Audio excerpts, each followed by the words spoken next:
Hi friends, ఈ అమ్మ city వాళ్ళు అయితే గిన ఇట్లా చెలిగిన పెడితే రొగ్గులు దిండ్లు షోలాకి దూది తిండికి చేసి ఉంటారు. మొత్తం యాడ బొక్కల 9 బొక్కల గాలి హోళ్ళు చేసింటారు. కానీ మన పల్లెటూరు వాళ్ళు ఎంతన్నా చెలి పెట్టినది ఈ అమ్మ ఎంతన్నా చెలి పెట్టినా చెలిమండి లేకుండా ఉండలేమని చెప్తారు. మీరు సిటీ వాళ్ళసే తగినా ఈ చలికి మరి యాగ్జామే లేచి నీళ్ళు పోసుకొని గుడి పోతుంటారు. మీ చేత అయినా యాగ్జామే లేచి మరి మకం కొడుకొని మరి ఊరగడ్డ వేసుకొని వస్తారు 4 గంటలకే. మీ చేత అయినా 5 గంటలప్పుడు టీ తాగుతామంటే కానీ ఏ నీ పూకల టీ ఏం తాగుతా నీళ్ళు తాగాలి అంజానికి నీళ్ళు తాగుతారు. మరి మీ చేత అయినా 5 గంటల నుంచి 7 గంటల వరకు టీలు లక్కంటే ఉంటారు మీరు సిటీ వాళ్ళు.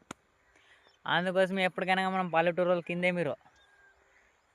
ఇప్పుడు ఎంతే టైం ఇప్పుడు వ్యాపారము సోమవారము 6 6 గంటలకి వచ్చి నీళ్ళు కడతాను. పొద్దున 6 నీళ్ళు కట్టకి వచ్చినాయి. ఇప్పుడు డేటు 1వ తారీఖు. చెప్పాలి కదా మీరే మాసారు అనుకుంటారు. మరి పొద్దున ఇదే ఇంకా తెల్లగానే లేదు. ఇట్లుంటుంది మరి. అయ్యి మీ చేత పెంగే మీరు.